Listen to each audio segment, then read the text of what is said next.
Exams कब से start हो रहे हैं, कोई आइडिया है? No ma'am. नो। तो इसका मतलब है कि चांसेस हैं कि ईद के बाद ही होंगे।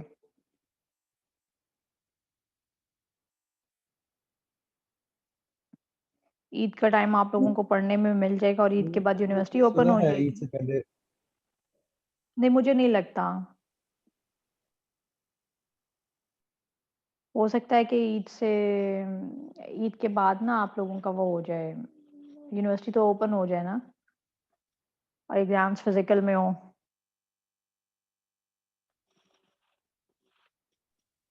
क्या ये जुल्म नहीं होगा मैम? क्यों ज़ुल्म होगा? पढ़ने से आप लोगों ने तो पढ़ा ही है ना, रिकॉर्डिंग्स पढ़ी हुई हैं, लेक्चर्स पढ़े हुए हैं और आप लोगों ने जितना ऑनलाइन पढ़ना है उतना ही क्लास में भी पढ़ना है। अस्सलाम वालेकुम मैम। वालेकुम अस्सलाम। मैम आज क्विज है ना? क्विज़ आज मेरे पास ना एक मिस्टेक हुई थी, उस क्विज़ को मैं कैंसल कर रही हूँ। आप लोगों का 4 वो था और थर्सडे मैंने आप लोगों का रखा था और उसमें 10 लोगों ने क्विज़ दिया है टोटल।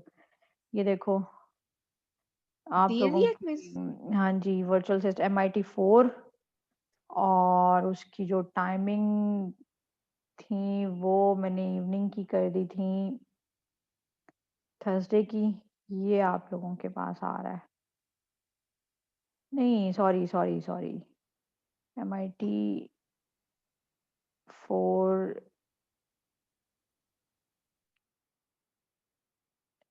ये रहा, MIT 4S20। तो इसकी क्विज़ की टाइमिंग जनाब 8:50 पे हो जाएगा क्विज़ और 8:59 पे। ठीक है, आपका क्विज़ है आज, ठीक है मैम। ठीक है? मैम और आपसे जी बताएँ? जी, एक और चीज़ आपसे पूछनी थी। आपने एक असाइनमेंट दी हुई है जिसमें आपने कहा था कि क्लाइंट सर्वर मॉडल से आपने क्लाइंट पे रिप्लाईज लेने हैं सर्वर के। हुँ। तो आपने ये सेम सिस्टम पे कहा था ना, वर्चुअल सिस्टम, यानी कि एक ही सिस्टम पे सर्वर भी हो, एक ही पे क्लाइंट भी हो। अच्छा, मैंने कहा तो इसी तरह से था, बट अब यहाँ पे पहले उस तरह कहा था कि आप लोग फिज़िकल सिस्टम्स को कनेक्ट करवाएँगे, ठीक है? जी जी एक-दूसरे के साथ ग्रुप्स बना लेंगे, लेकिन अब चूँकि सिचुएशन जो है वो डिफरेंट हो गई है, तो आप लोग सेम जी। सिस्टम्स के ऊपर अपने-अपने कर सकते हो। जितना ठीक है मैक्सिमम मैम। हो तो सकता है मैम उतनी तो प्रैक्टिस जी करें ना। जी। जी मैम, ये हो जाएगा, लेकिन मैम इसको आपके सामने कैसे प्रेजेंट करना है? मतलब फिजिकली आपको दिखाना है या इसके भी स्क्रीनशॉट डालने हैं? आप स्क्रीनशॉट डाल के अपनी असाइनमेंट सबमिट करवाएँ। दूसरा हम ये काम करेंगे कि हम ऑनलाइन अपनी स्क्रीन आप लोग शेयर कर देंगे और मुझे प्रेज़ेंट कर देंगे। जी जी जी, ठीक है मैम, ठीक है। ठीक है? थैंक ये यू। नेक्स्ट क्लास में आप लोगों ने मुझे फ्राइडे लास्ट क्लास है, उस दिन हम सारी जी चीज़ें वाइंड अप कर देंगे। जी मैम, इसीलिए मैंने पूछा आपसे। ठीक है।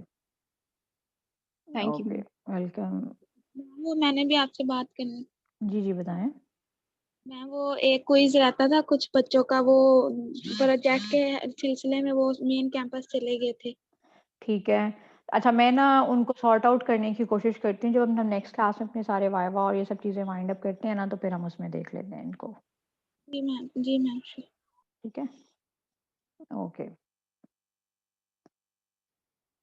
ओके जी।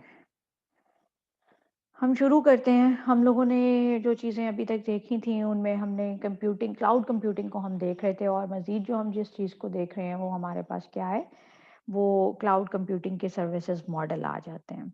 सर्विसेज़ मॉडल हमें क्या बताते हैं कि भई हम सर्विसेज़ किस-किस तरह से यूज़ कर सकते हैं। तो एक इंफ्रास्ट्रक्चर एज़ अ सर्विस आता है और हमारे पास अगली चीज़ आती है प्लेटफ़ॉर्म एज़ अ सर्विस और सॉफ्टवेयर एज़ अ सर्विस। इन तीनों में डिफ़रेंस हमारे पास क्या है? इंफ्रास्ट्रक्चर एज़ अ सर्विस में आपके पास एग्ज़ाम्पल आती है कि लेट्स सपोज़ जैसे आप लोग अभी एग्ज़ाम्पल के तौर पे अपनी चीज़ें यूटिलाइज़ कर रहे हो, गूगल ड्राइव को यूज़ करते हो, कंप्यूटेशन की पावर को यूज़ करते हो, किसी सिस्टम के नेटवर्क को यूज़ करते हो, तो वो चीज़ें आपकी इंफ्रास्ट्रक्चर एज़ अ सर्विस में आ जाती हैं। फिर आपके पास आता है platform as a service. Platform as a service में आपको कोई भी ऐसा प्लेटफ़ॉर्म, जैसे आप लोग वर्डप्रेस को जानते हो, वहाँ पे बैठ के अपना काम शुरू कर सकते हो। अब अगर मैं आप लोगों को कहूँ कि मेरे पास लेट्स सपोज कोई ऐसे एनवायरनमेंट क्रिएट हुए हुए हैं ऑनलाइन, लेट्स सपोज पाइथन दे दें, पाइथन कंपाइलर, ठीक है। अब ये मेरे पास कुछ पाइथन के कंपाइलर हैं, मैं यहाँ पे लिख के और अपना पाइथन का ये प्रोग्राम मेरे पास यहाँ पे लिखा हुआ है, मैं इसको रन करूँगी तो यहाँ पे मुझे इसके शेल के ऊपर इसका प्रोग्राम लिखा हुआ नज़र आ जाएगा। सिमिलर पैटर्न के ऊपर मैं प्रिंट कर रही हूँ, प्रिंट माय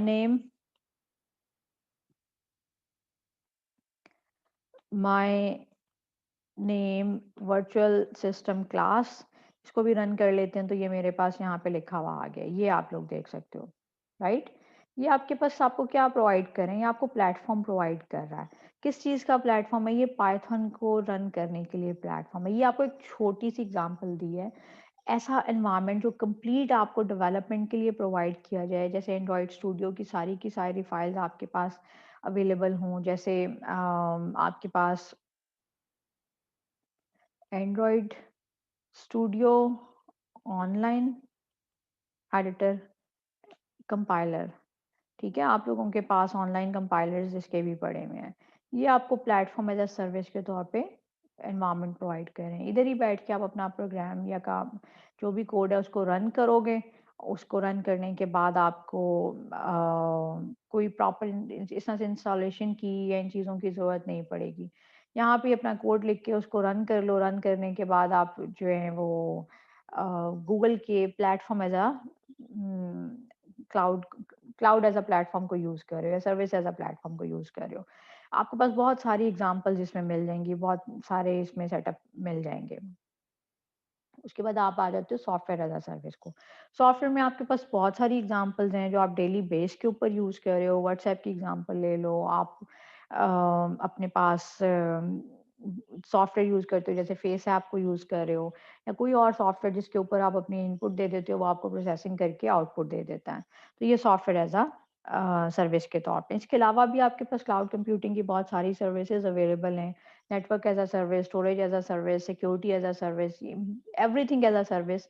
या आप इसे कह सकते हो कि इंटरनेट ऑफ थिंग के मुकाबले में इंटरनेट ऑफ एवरीथिंग, आईओटी जिसे आप कहते हो, IoT, इंटरनेट ऑफ थिंग्स। अब इसके मुकाबले में आपके पास एग्जांपल आ गई है IoET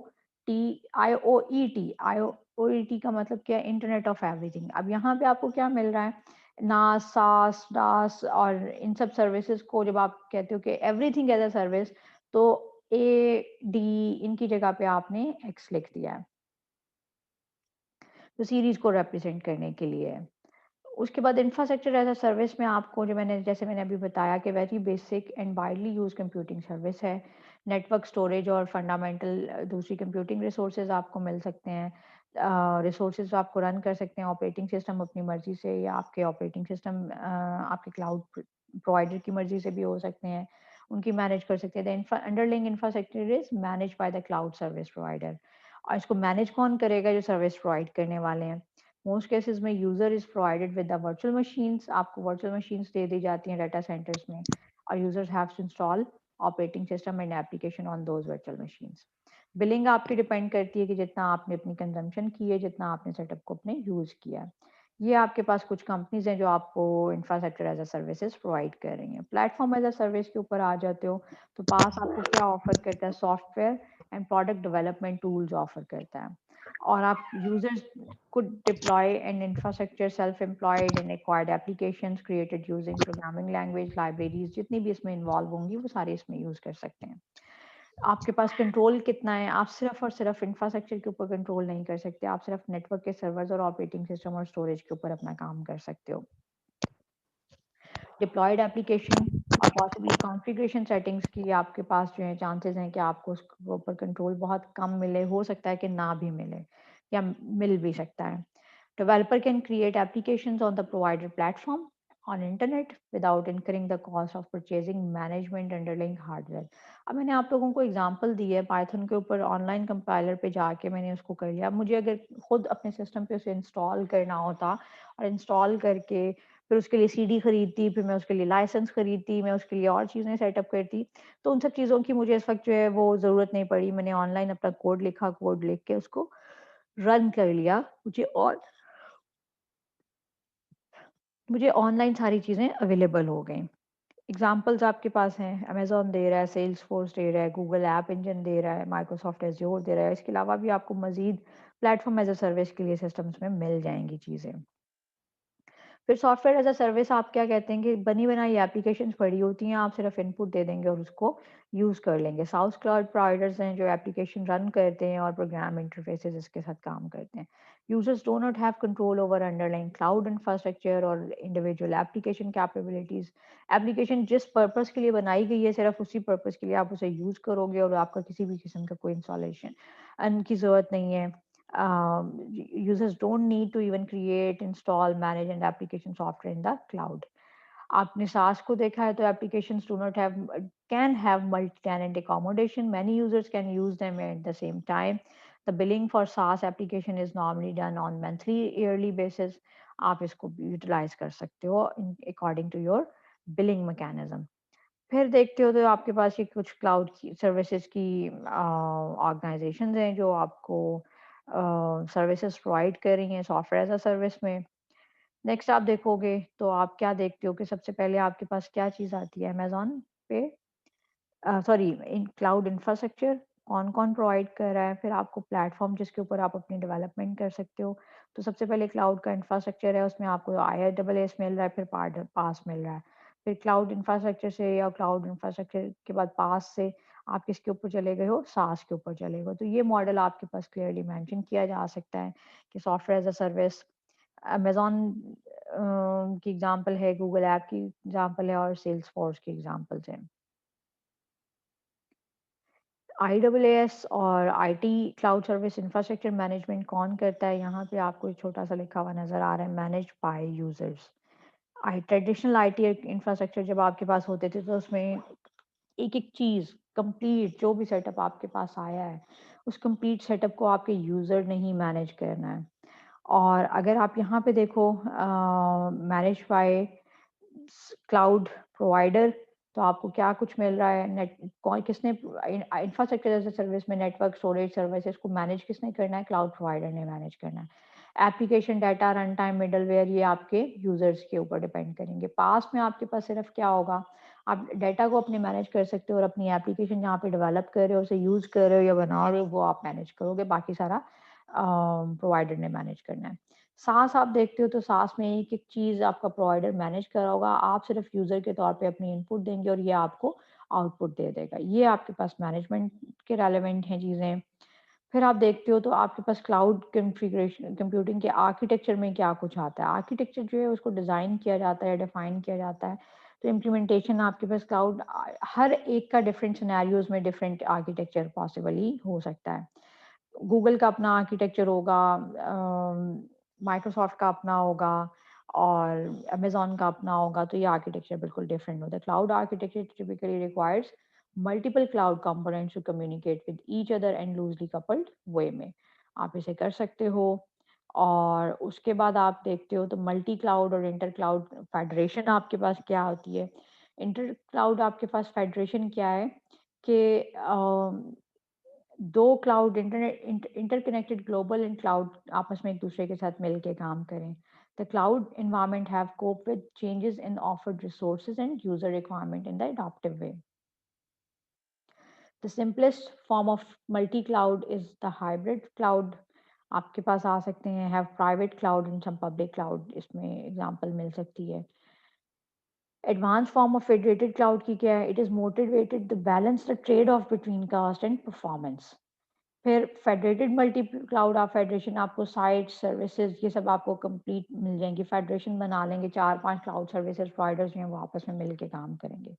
They provide high level of scalability to users and competitiveness among the services. In federated cloud, public cloud and private cloud ये सब मिलके काम करेंगे। User request its services from a cloud and cloud transparently serves the request from each other. मतलब 4 या 5 लोग अगर 5 cloud providers मिलके एक दूसरे के साथ काम करें तो आपको सिर्फ यही फील आएगी कि आप एक सिंगल एंटिटी के साथ मिलके काम कर रहे हो या उनके साथ कोलैबोरेट कर रहे हो। उसके बाद क्लाउड इंजीनियरिंग में आपको क्या मिलता है कि आपका सिस्टम बना हुआ है, एप्लीकेशन है, डिसिप्लिन है क्लाउड कंप्यूटिंग की. It brings systematic approach to high-level concerns of commercialization, standardization, and governance in convincing development and operating maintenance and cloud computing system. It is multidisciplinary method encompassing contribution to diverse areas. आपके इसमें मिल जाएंगे diverse areas में cloud architecture की ही आपको example मिलेगी. cloud की taxonomy कौन कौन से words किस किस जगह पे use हो रहे हैं, आप इसको देख लीजिएगा कि बहुत सारी टेक्नोलॉजीज़ और प्लेटफॉर्म में यूज़ होने वाली force.com, business intelligence, integration, development and testing, ये मुख्तलिफ चीज़ें जो क्लाउड के अंदर आपको क्लाउड के डिज़ाइन में आपको यूज़ होती हुई मिलेंगी. क्लाउड कंप्यूटिंग की अपॉर्चुनिटीज़ आपको क्या मिलती हैं? अपॉर्चुनिटीज़ आपको services to be use without understanding their infrastructure. अब मैंने आप लोगों को पाइथन की अभी रीसेंट एग्जांपल दी है, तो मुझे किसी भी किस्म की कोई ज़रूरत नहीं पड़ी कि मैं डिटेल में जाऊँ, और मैंने सिर्फ क्या करना था कि मैंने एक प्रोग्राम हेलो वर्ल्ड का लिखना था और वो मैंने लिख लिया और लिख के आपको दिखा दिया. ये आपके पास एक एग्जांपल आ जाती है कि आप ज़रूरत नहीं है कि आप डिटेल्स के अंदर जाएं. और फिर आपके पास एक्सपेंसेस जो हैं वो काफ़ी कम हो गए. फिर आपके पास कॉस्ट ऑन डिमांड प्राइसिंग जो है वो होगी, जितना मैंने लाइन ऑफ कोड लिखे उतने मुझे जो है वो पैसे पे करने हों. Vendor in services provides claim cost by establishing an ongoing revenue system. Data and services are stored remotely, और इसमें आप इसको कहीं पे भी इस्तेमाल भी कर सकते हो और यूटिलाइज भी कर सकते हो. फिर आपके पास क्लाउड कंप्यूटिंग के चैलेंजेस क्या हैं, ये आपको देखने हैं कि use cloud computing dependence on other and could possibly limit flexible. एक जगह पे आपने अपना सिस्टम बना लिया और उसके बाद उसको आप यूटिलाइज करना चाहते हो किसी दूसरी जगह पर ले जाके दूसरे क्लाउड प्रोवाइडर की सर्विसेज को यूटिलाइज करने के लिए, तो वो हो सकता है आपको अलाउ ना करे. Bigger internet companies like Google, IBM, who have monopolized the market. आपके पास मोनोपोली बन चुकी है. एक दूसरे के साथ सुपरमार्केट एक दूसरे को मेन फ्रेम और कंप्यूटर और रिएक्शंस शो कर सकते हैं. सिक्योरिटी एक बहुत बड़ा इशू बन सकता है, क्योंकि आप जब हर एक को इसकी एक्सेस दे रहे हैं तो उसके बाद उसमें सिक्योरिटी एक चैलेंज बन जाता है. There are also issues relating to policy and access. If your data is stored abroad, whose policy do you adhere to others? What happens if the remote servers goes down? तो आपके पास servers down हो जाने की वजह से आपके पास आप challenge हो सकता है कि उसको आप कैसे एक्सेस करोगे, और सिस्टम को आपने डेटा लॉस होने से बचाना है. एडवांटेजेस क्या हैं? आपको शुरू दिन से ये बात बताई जा रही है कि लोअर कंप्यूटिंग कॉस्ट है, इम्प्रूव परफॉर्मेंस आपको मिलती है, और आपको रिड्यूस्ड सॉफ्टवेयर कॉस्ट आपको मिल रही है. इंस्टेंट सॉफ्टवेयर अपडेट्स आपको फ़ौरन मिल जाएंगे, आपको खुद से इंस्टॉलेशन की ज़रूरत नहीं है.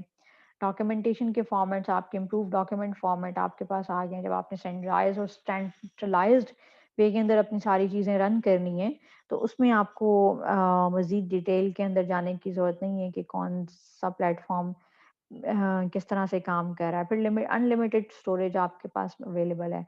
आप अपने कंप्यूटर के ऊपर अगर किसी किस्म का कोई काम करते हो, तो उसमें हो सकता है कि आपको चैलेंजेस फील हों कि आपके सिस्टम में जगह नहीं बची, आपको मज़ीद एप्लीकेशन डेवलप नहीं कर सकते. लेकिन क्लाउड पे रहते हुए आपको इस किस्म के कोई चैलेंजेस जो हैं वो फेस नहीं करने पड़ेंगे. इंक्रीज डाटा रिलायबिलिटी आपके पास है, सिक्योरिटी के साथ आप अपने डाटा को रख सकते हो, और यूनिवर्सल डॉक्यूमेंट एक्सेस आपके पास है. आपके पास जितना भी डाटा अवेलेबल है उसको आप यूनिवर्सली एक्सेस कर सकते हो. लेटेस्ट वर्जन्स इजीली अवेलेबल हो सकते हैं. आप हो सकता है कि लेटेस्ट वर्जन इंस्टॉल करने लगो तो आपको अपडेट में या वर्जन की इंस्टॉलेशन में किसी किस्म का चैलेंज आए और आपका पुराना काम भी ना चल रहा हो. तो इस तरह की चीज़ें आपको क्लाउड के ऊपर काम करते हुए नहीं मिलेंगी. फिर ईजियर ग्रुप कोलैबोरेशन है. आपने अपना काम किया, आपके फ्रेंड ने अपना काम किया, आप ये चाहते हो कि दोनों का कोड एक ही जगह पे टेस्ट करना है, तो वो कोलैबोरेशन भी आपके पास क्वाइट ईजिली अवेलेबल है. फिर आप देखते हो कि डिवाइस इंडिपेंडेंस है. आप क्लाउड की किसी भी सर्विस को किसी भी लैपटॉप, किसी भी कंप्यूटर, किसी भी सेटअप पर से इस्तेमाल कर सकते हो. तो it's not a challenge for you guys. Disadvantages में आपके पास है requires a constant internet connection, और cloud computing is impossible if you can not connect to the internet. Does not work well for the low speed और scenarios. अगर आपके पास speed proper नहीं है इंटरनेट की, तो आपके पास हो सकता है ये ना रन करे। Can be slow, definitely it can be slow. अगर आप इसको बहुत ज़्यादा हैवी सिस्टम्स के ऊपर से इस्तेमाल करोगे तो ये आपके पास स्लो हो सकता है। Limited features might be limited because of the other limitations, ये इफेक्ट हो सकते हैं आपके पास। Stored data might not be secured, stored data can be lost. अब मैंने आपको एक प्रोग्राम छोटा सा हेलो वर्ल्ड का लिख के दिखाया था, तो उसमें हो सकता है कि मेरा प्रोग्राम कोई और एक्सेस कर ले और उसको एक्सेस करने के बाद, इस्तेमाल करने के बाद रिमूव कर दे या डिलीट कर दे, तो मेरे पास चांसेस हैं कि मैं अपना डाटा लॉस कर जाऊं। उसके बाद मेरे पास अगली चीज़ आ जाती है कि मेरे पास HPC systems, high performance computers हैं जो not clear to that they can run multi-intensive application, that OMP scheduling is important with this type of application. General concerns आपके पास क्या है? Each cloud system uses different protocol and different APIs. हर एक की अपनी ही setup हो सकते हैं जो चैलेंज बन सकते हैं। AWS की फ्री टियर्स आपके पास अवेलेबल हैं, बहुत सारी प्रोडक्ट्स इसमें आप देख सकते हो, ले सकते हो।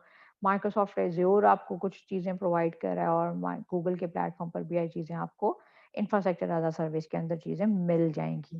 सो this is the end of our cloud computing chapter, and after that we are going to towards our quiz. इसके बाद हमने अपना क्विज